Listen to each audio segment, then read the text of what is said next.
皆さん、こんにちは。株式会社ベントレーシステムズのアプリケーションエンジニアである長尾でございます。本日はオートパイプウェビナーにご参加いただきありがとうございます。本日のテーマは配管と加工の連成応力解析手法でございまして、その連成解析のメリットと連成解析の手順をデモを交えてご紹介したいと思います。本日はどうぞよろしくお願いいたします。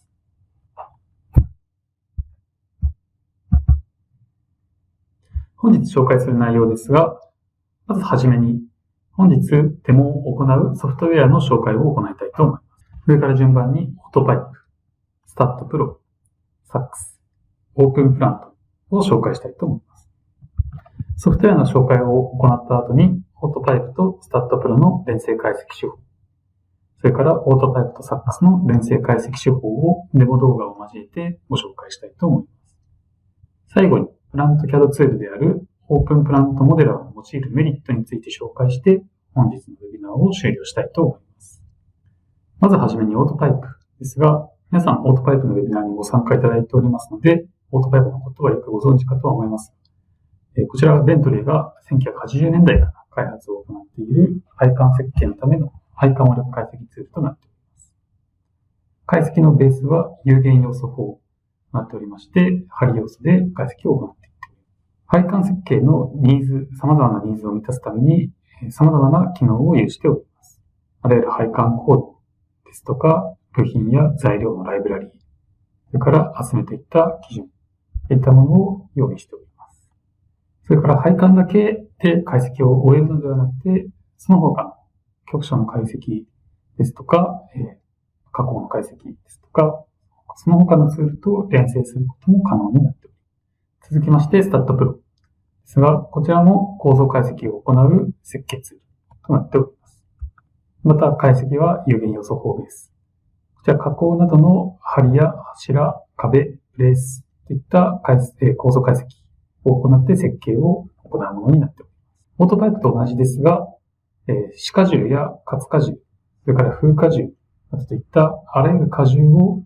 定義し、それらの荷重を個別に計算して組み合わせて結果を可視化していく。そういったことが可能になっております。こちらも様々な国際基準を用意しております。また、材料データに基づいたコストの見積もりを行うことができまして、コスト削減、コスト最適化のための解析を行うことも可能になっております。続いて、サックスですが、こちらはオッシュアの養生設備の構造解析ツールとなっております。養生施設の製作、設置、交換といった設備全体のライフサイクルに関わる重要局面で各種設計基準が満たされているかどうかなどを確認するために構造解析を行うことが可能になっております。こちらもオートパイプ、スタッドプロと同様有限要素法をベースとした解析を行うことが可能になっております。最後にオープンプラントモデラーですが、こちらはベントレーが開発している 2D、3D 向けのプラント設計用モデリングツールとなっております。平たく言いますと、マイクロステーションをベースとした CAD ソフトになっており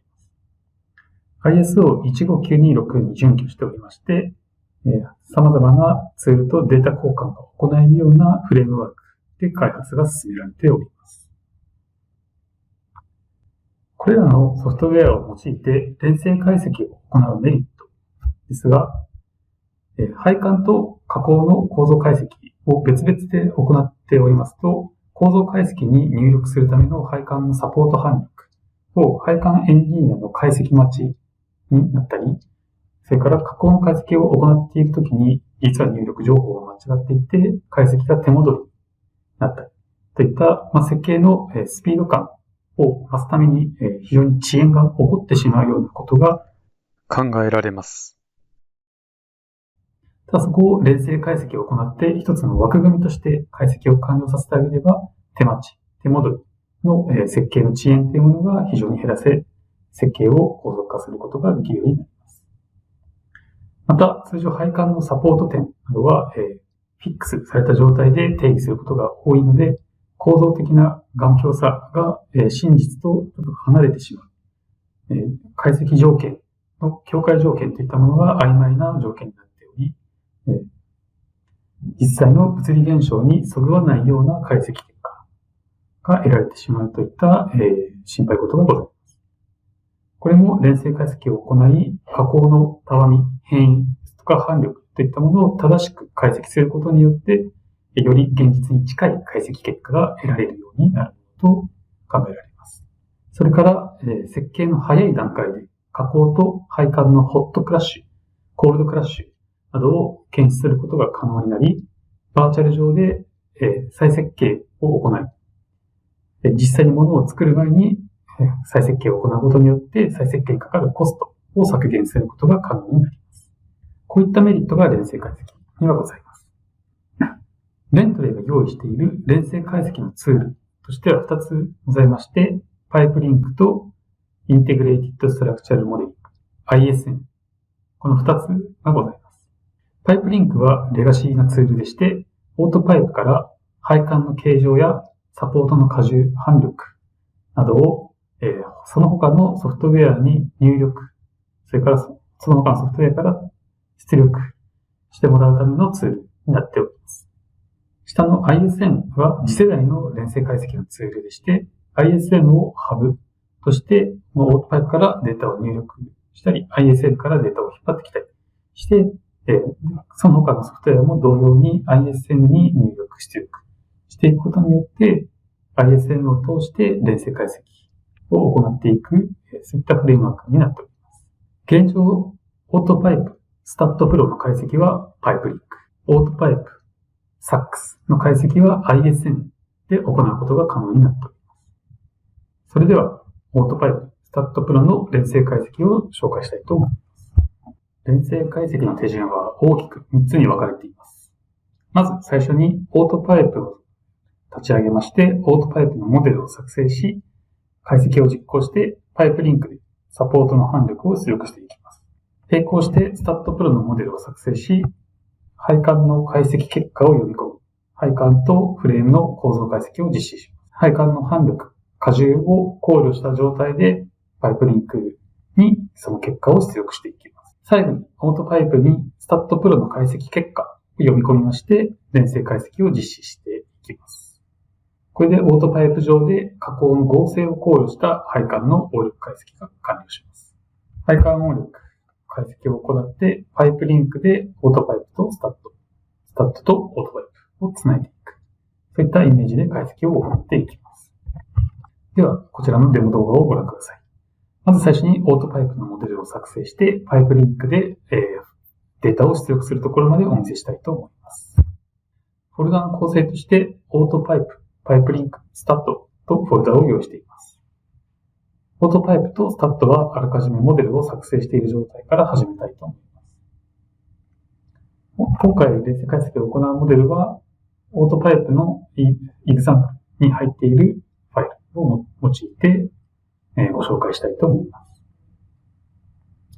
こちら、解析の設定はすでに完了しておりまして、荷重ケースはこういったものが用意されております。正解析を実施し、設定上リフトオフが発生するので、いくつかワーニングが出ますが、解析は実行可能です。応力比を可視化すると、左側のベンド部で最大の応力比が出ております。こちら、モデルを保存して、エクスポートからパイプリンクデータベースを作成していきます。保存場所を任意に変更して、今回パイプリンクのフォルダを作成しておりましたので、こちらにデータを保存しておきたいと思います。OK でデータ保存が始まります。クローズするとデータの保存が終了します。フォルダを見てみると、この2つのファイルが作成されています。これでオートパイプのモデルをパイプリンクに出力しました。続いて、スタッドプロで解析を行って、配管の解析結果を読み込んで構造解析を実施していきます。スタッドのフォルダからスタッドプロを立ち上げまして、解析の設定を見ていきたいと思います。このようなモデルがあらかじめ作成されており、配管のサポートとつなぐノード点はあらかじめ定義しております。でこちら、解析の設定としてはすでに終了しておりますが、今回荷重は歯荷重のみ定義しておりまして、簡単なシンプルなモデルになっております。パイピングのワークフローからインターオップ、インポートと選択しますと、パイプリンクのファイルをインポートできる画面が立ち上がります。でこちらで先ほどオートパイプから出力したパイプリンクのファイルを選択し、どのサポートやノードを読み込むのかというのをこちらで選択していきます。すべて選択しまして、でこれであらかじめ SAT Pro にあるノード点と今読み込んできたサポート点の最も近い場所というのを自動的につないでコネクトしてくれます。これで加工とサポートの接続が完了している状態になっています。ただ最も近いところで自動的に結んでいきますので、遠いところが存在しているとどこともつながらない状態になっていますので、そういったところをマニュアルでコネクトさせることが可能になっています。こちらのパイプサポートというのを見ますと、下側にどこのノード点とどのサポート点が接続されているのかっていうのをリストで見ることができます。ただこちら見てみますと、オートパイプでアンカーとして定義されているところが近くのノード点と接続されてしまっていますので、ここはグラウンドに接続し直します。定義し直していきます。このように自動的に接続されていきますので、必ず目視で確認して間違った接続がないのかというのはあらかじめ確認しておいた方がよろしいかと思います。トランスファーローディングとしますと、オートパイプから荷重、オートパイプのサポートハンディング、サポート荷重というものを読み込むことが可能になります。プライマリーに荷重のタイプを設定してあげると、アナリティカルモデリングのローディングのロードケースのところに、配管のサポートハンディングが荷重として加わってきます。このようにどういった荷重が加わっているのかというのを計算前に可視化することができます。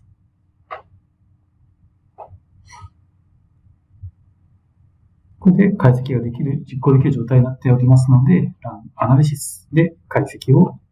実行しますと、配管の反力を考慮した構造解析が今、SAT Pro上で行われました。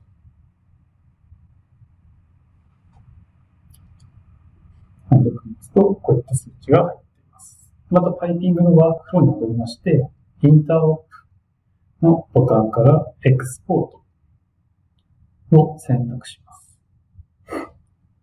そうすると、パイプリンクのファイルを出力する画面が立ち上がりますので、先ほどオートパイプから出力したパイプリンクのファイルに上書きする形で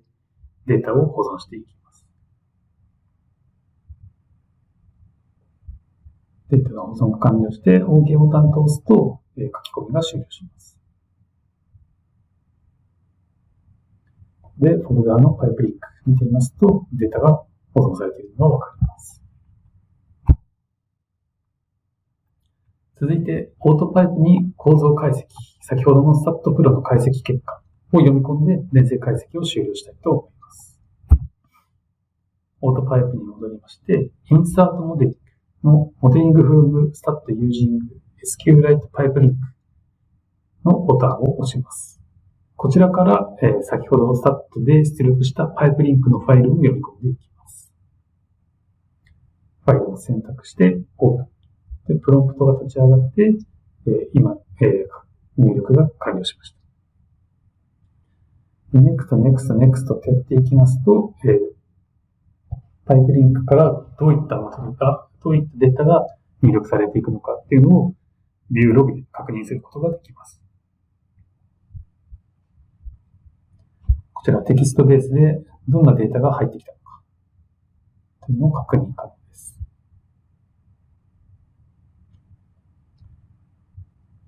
フィニッシュとしますと、以前までの接続点、サポートの接続点とインポート後のサポートの接続点が変更されているのがわかります。また任意のサポートをダブルクリックして、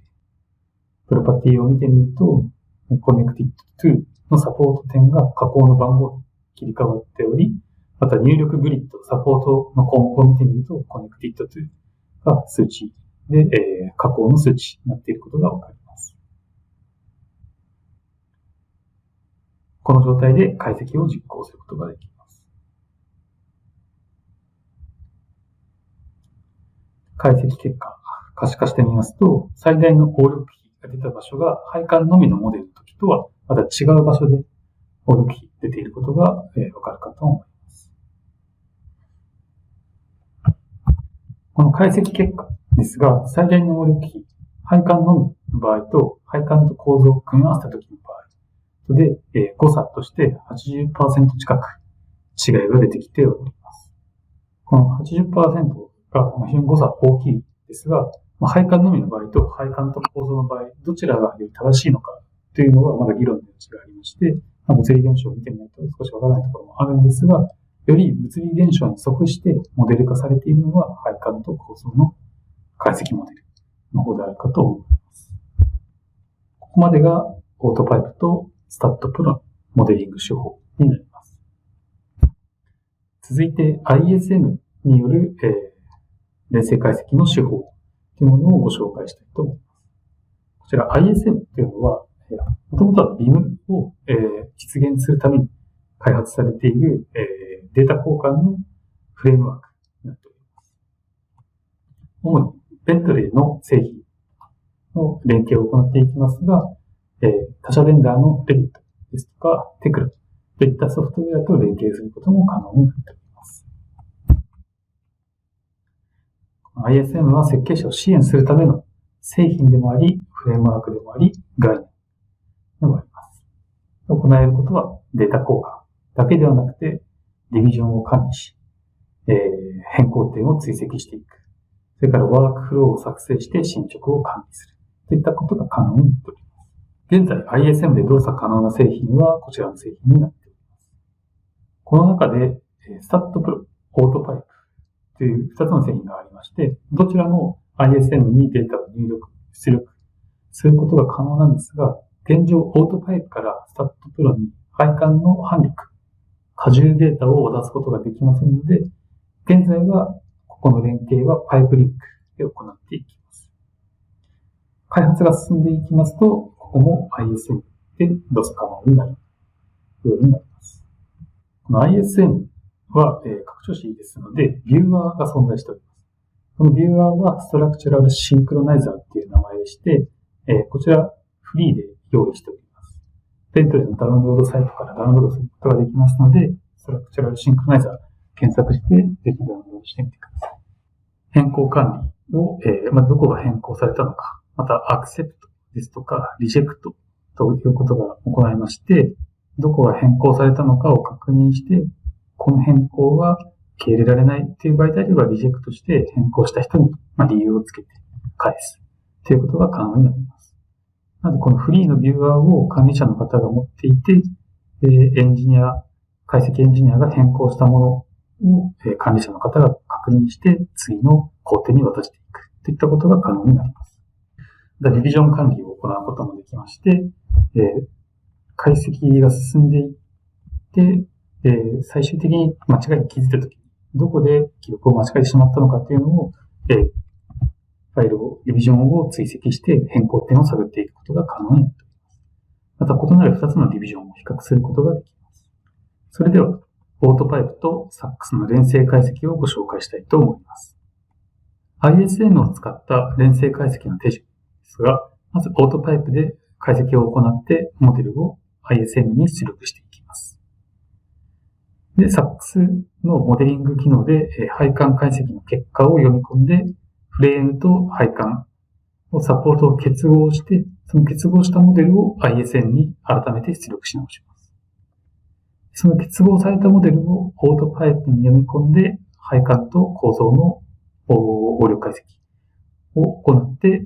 でその結果をまた ISM に出力して、SAXS で受けます。で、SAXS で最終的にサポート反力を読み込んだ状態で解析を実行していきます。なので、オートパイプから ISM、SAXS に渡して、ここからまた ISM でオートパイプに渡して ISM で SACS に渡していくといった流れになっております。まず、オートパイプと SACS の連成解析のデモですが、配管モデルの作成のところをお見せしたいと思います。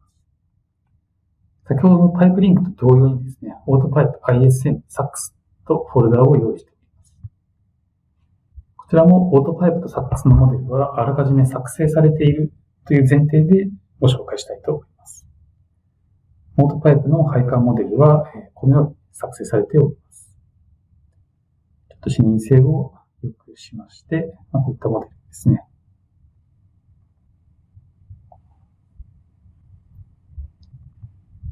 こちらも解析から荷重ケースの注釈を確認しまして、正解析を実行していきます。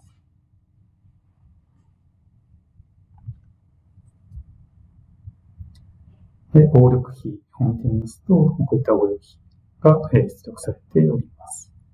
モデルを保存して、先ほどはエクスポートのところからやったんですが、今回は ISM のレポジトリを作成というところから ISM モデルを作っていきます。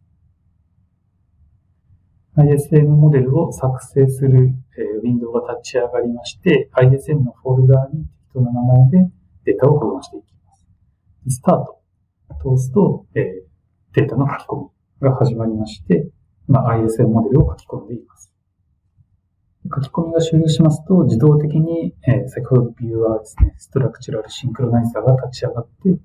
でこちらでどんな変更があったのか、今回最初のモデルですので、全てが変更点ではあるんですが、どういった変更があったのかというのを確認することができます。今回これセレクトオール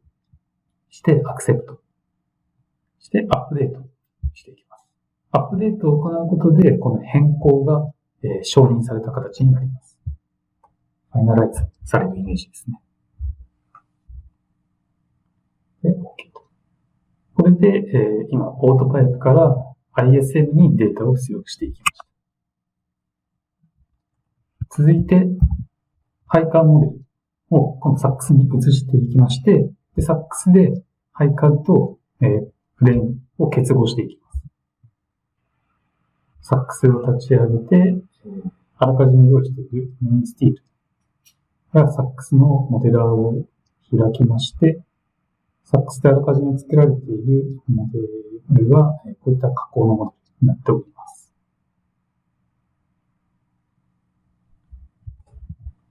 フレームが用意されていて、ここに先ほどのオートパイプから出力した ISM のモデルを読み込んでいきます。Update Pipe Model from ISM Repository から、先ほど保存した ISM フォルダに入っているこちらのファイルを開きます。スタートですね。SACS は、日本語 GUI がまだ用意されておりませんので、英語 GUI での操作となります。読み込みが終了しますと、画面が開きまして、ビューモデルを押すと、このように配管モデルが読み込まれていることがわかります。ただこれは今フレームと配管が別々で独立して存在している状態ですので、配管のサポート点と、フレームのジョイント点というところをつないでいきたいと思います。まだこれジョイントがすべて作成されていないので、メンバーをつけて、モデル化を進めています。このように、SACS でSACS のモデリング機能を使ってメンバーを追加していくことが可能になっています。ただここは連成解析の、重要な部分ではないので、モデリングのところを割愛して、もうすでに全てこの緑色の、スティールが作成されたモデルを読み込んでいきたいと思います。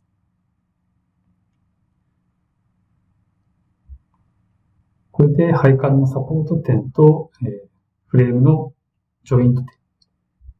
のつながる箇所を両方とも定義した状態になっています。では実際につなげる作業はこちら、ロードのタブのコネクトのボタンから行っていきます。じゃあサポートのタブをすべて選択して、で、ジョイントタブに移って、こちらもすべて入力。メンバーもすべて入力。として、カルキュレートというボタンを押すと、サポート点とジョイント点の一番近いところを自動的に計算して繋いでいってくれます。今回はすべてこのカルキュレートで済んでおりますので、特に手修正を行う必要はないです。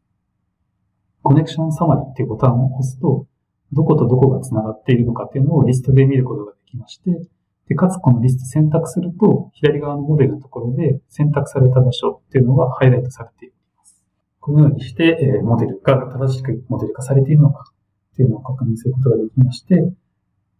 配管とフレームの接続が完了したら ISM にデータをアップデートしていきます。先ほど作成したオートパイプから作成した ISM モデルに、上書き保存していきます。書き込みが完了しますと、また改めてビューアーが立ち上がりまして、Select All Accept と押すと、プレビューすることができまして、このように新しいモデルを確認することができます。でこれが許容できるものであればアップデートして、データをファイナライズしていきます。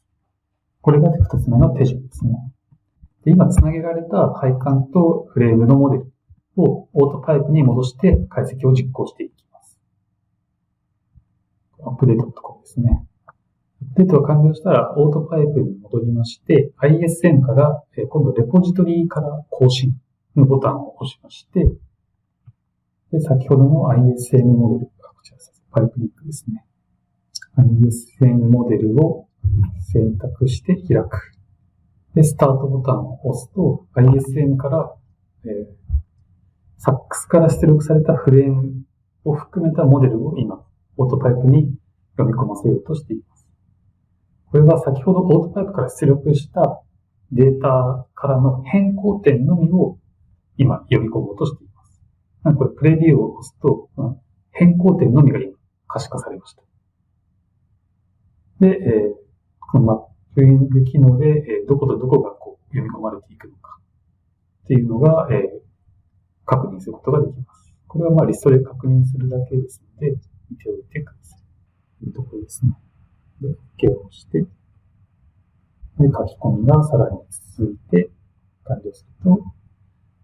先ほどスタットと同じように、元々のサポートの接続点とインポート後のサポートの接続点が変更されましたというような画面が出てきます。こちら同じメッセージですね。サポート点変更しましたといったメッセージが出てきまして、で、また改めてサポート、インプットグリッドのサポート確認してみますと、接続点が数字になっていることがわかるかと思います。この状態で解析を実行することができるようになっておりまして、正解析。実行するとフレームを含めた解析が行われます。解析を可視化すると、こういった応力比の分布になっておりまして、ちょっとこれ見づらいですので、少しモディファイして、ビームは非表示ですね。で、改めて応力比見てみると、こういったデータになっております。でこれで加工の合成を考慮した解析が行えましたので、このサポート範力を改めてサックスに渡したいと思います。レポジトリの更新をして、あらかじめ出力されている ISM にまたデータをアップデートしていきたいと思います。ビューアーが立ち上がりまして、Select All Accept。で、プレビューを押すと変更点がわかります。青いところですね。サポート点になります。で、アップデート。押すと、改めて ISM にデータを書き込んでいきます。で最後に、サックスの方でサポート範囲が入ったデータを読み込みまして、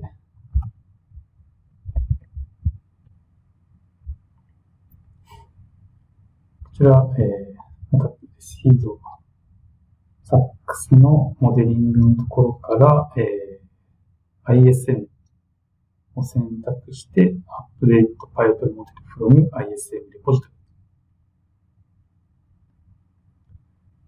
リ。で、先ほどオートパイプで作成した ISM を読み込んでいきます。読み込みが完了するとこういった画面になりまして、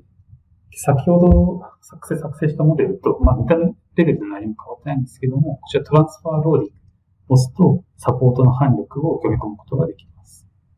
スタットとこのあたりは同じ手順ですね。で、ログにもどこにどういった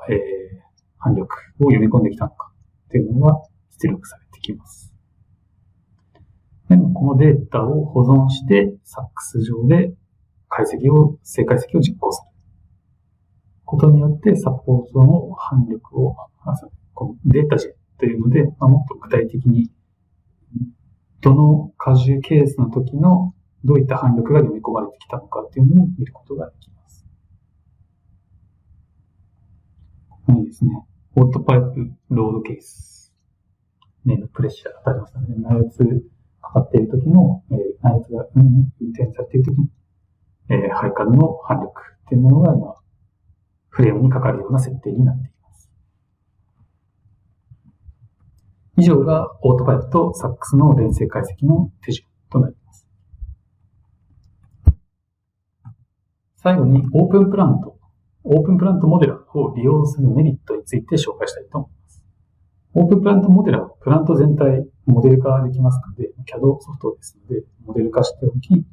で、解析を行いたい必要な箇所だけ ISM に変換しておきます。